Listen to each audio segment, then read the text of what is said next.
while Chris prepares the JAXA payloads for transfer.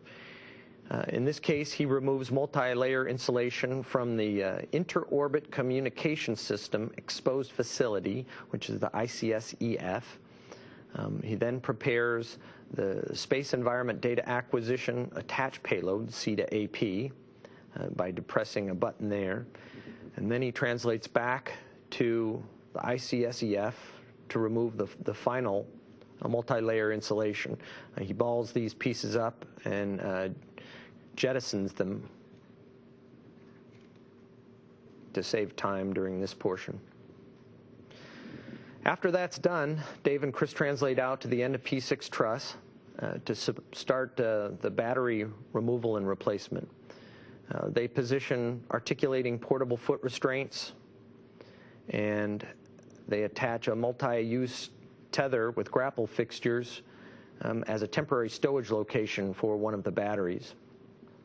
They install the scoops on the first old battery that they remove, and then they ingress articulating portable foot restraints to remove the first battery.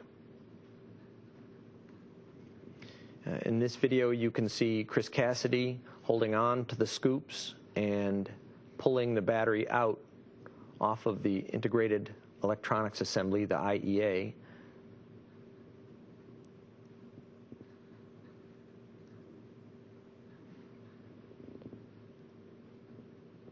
The crew makes sure that the battery is clear. The back side of the battery has some heating baffles that the crew needs to protect as they translate with it. So they keep those away from structure, and they keep a hand on the battery at all times.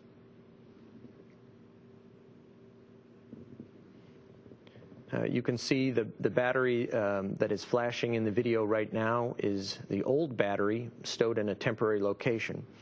At this point, Dave ingresses his foot restraint, removes a multi-layer insulation, installs scoops on that battery, and then removes it. They hand it between the two of them. Chris ingresses his foot restraint, and they install the new battery into the IEA.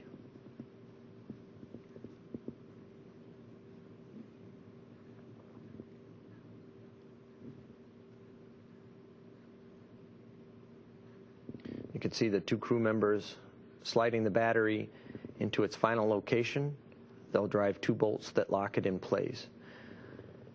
When that's done, Chris will relocate his foot restraint and install the scoops and remove the next old battery. That gets installed on the ICC VLD. The scoops are removed, MLI is replaced, and at this point, Dave directs the arm to reposition so that he has access to the next new battery. He'll remove the multi-layer insulation, install the scoops on this battery, and take it out, and they'll do the battery shuffle out to its new location on the IEA. At that point, Chris relocates his foot restraint, they change the scoop, and the dance continues, taking an old battery off, putting it on the ICC VLD, putting the MLI back in place, and then directing the arm to the next new battery.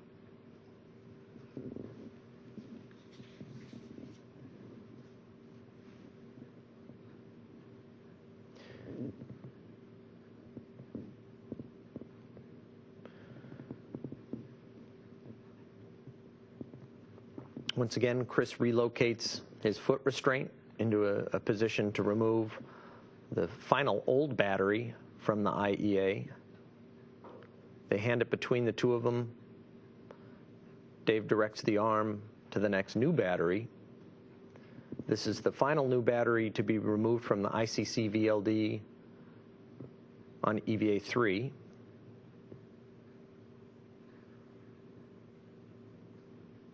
That gets installed. The last thing that the crew does is remove the temporarily stowed battery, hand it between the two of them, and put it into the ICC VLD. Here I have NBL video of the crew removing the battery from its temporary stowed location, and then installing it.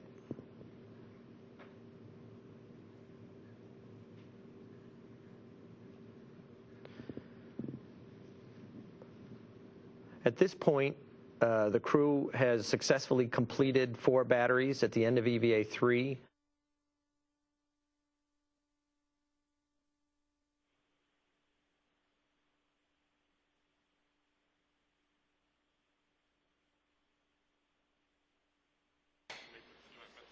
This is Mission Control Houston.